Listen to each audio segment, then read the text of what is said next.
लीजिए सुनिए मुंशी प्रेमचंद के लिखे उपन्यास सेवा सदन के 19वें भाग को मेरी यानी समीर गोस्वामी की आवाज में।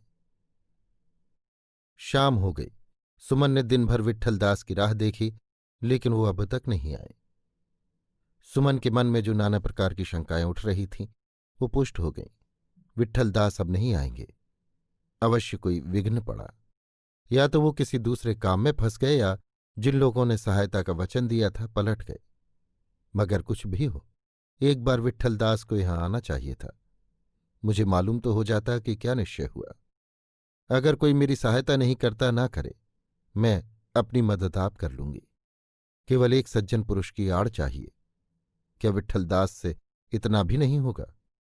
चलूं उनसे मिलूं और कह दूं कि मुझे आर्थिक सहायता की इच्छा नहीं है।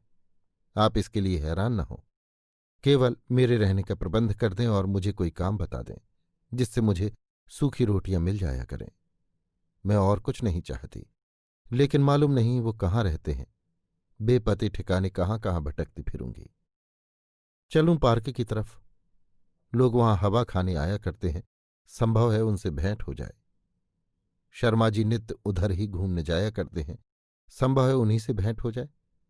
उन्हें ये कंगन दे दूंगी और इसी बहाने इस विषय में भी कुछ बातचीत कर लूंगी। ये निश्चय करके सुमन ने एक किराए की बग्घी मंगवाई और अकेली सैर को निकली। दोनों खिड़कियां बंद कर दी, लेकिन झंझरियों से झांकती जाती थी। छावनी की तरफ दूर तक इधर उधर ताकती चली गई, लेकिन दोनों आदमियों में कोई भी न दिखाई पड़ा। वो कोचवान को क्वींस पार्क की तरफ चलने को कहना ही चाहती थी कि सदन घोड़े को दौड़ाता आता दिखाई दिया। सुमन का हृदय उछलने लगा।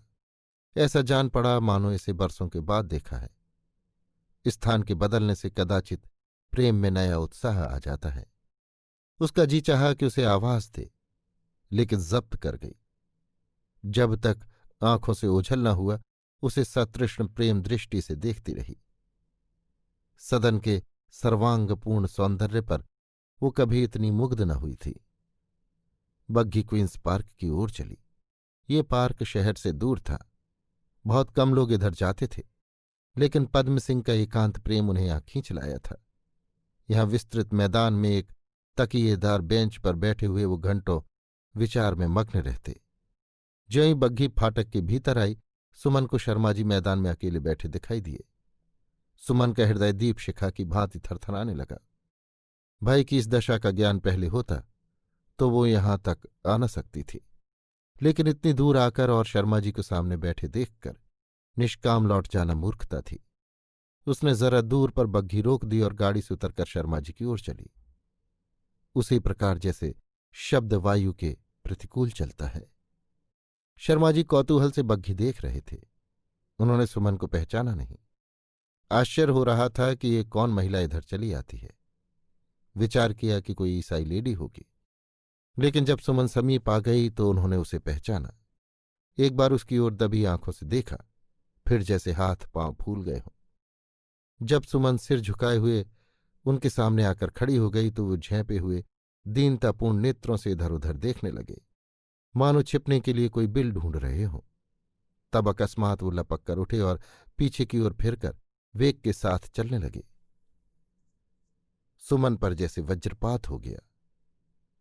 वो क्या आशा मन में लेकर आई थी और क्या आंखों से देख रही है। प्रभु, ये मुझे इतना नीच और अधम समझते हैं कि मेरी परछाई से भी भागते हैं।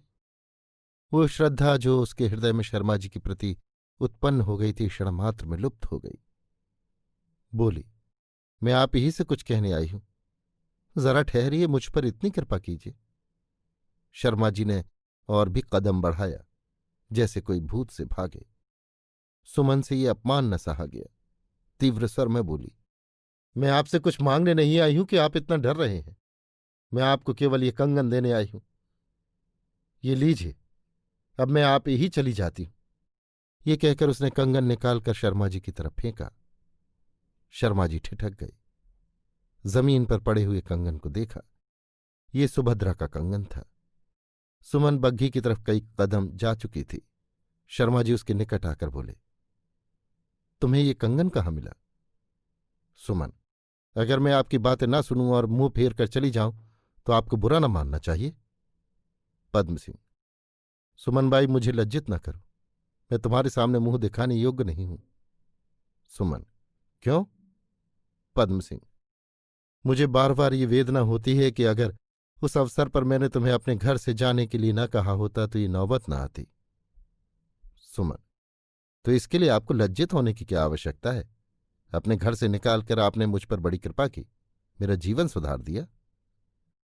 शर्मा जी इस ताने से तिलमिला उठे, बोले, अगर ये कृपा है तो गजाधर पांडे और विट्ठल दास की है।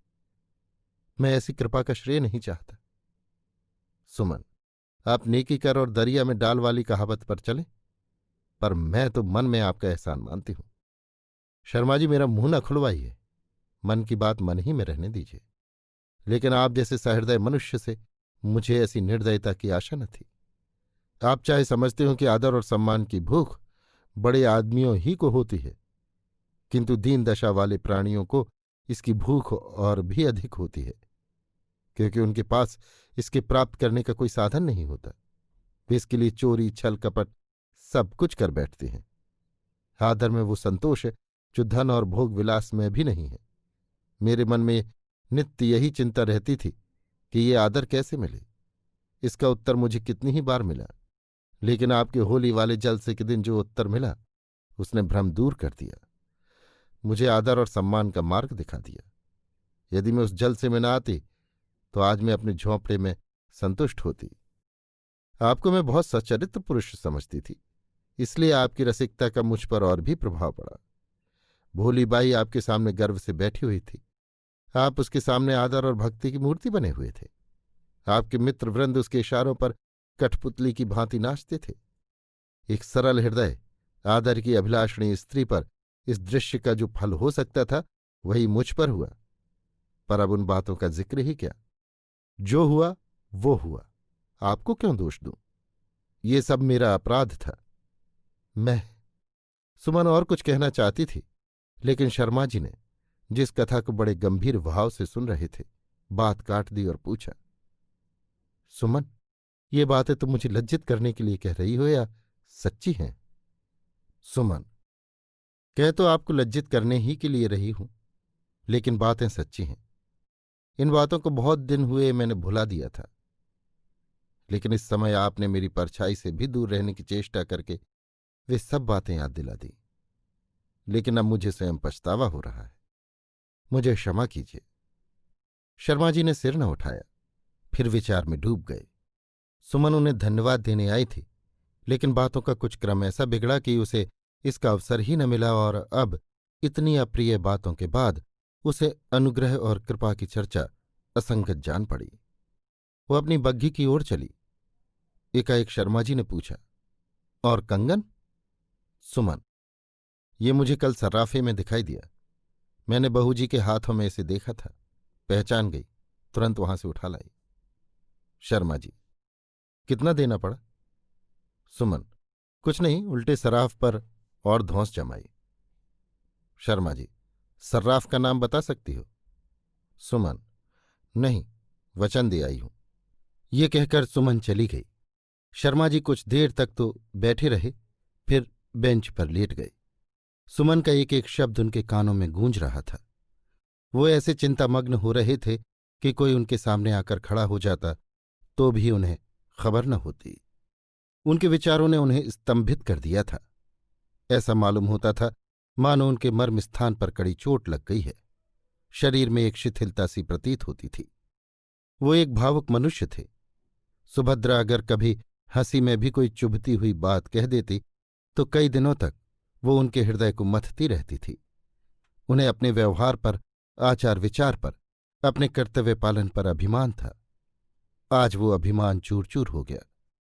जिस अपराध को उन्होंने पहले गजाधर और विट्ठलदास के सिर मढ़कर अपने को संतुष्ट किया था, वही आज 100 गुने बोझ के साथ उनके सिर पर लद गया।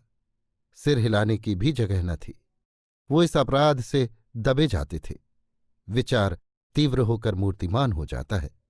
कहीं बहुत दूर से उनके कान में आवाज आई, वो जलसा न होता तो आज मैं अपने झोंपड़े में मग्न होती। इतने में हवा चली, पत्तियां हिलने लगीं, मानो वृक्ष अपने काले भयंकर सिरों को हिला हिला कर कहते थे, सुमन की ये दुर्गति तुमने की है। शर्मा जी घबरा कर उठे। देर हो गई थी।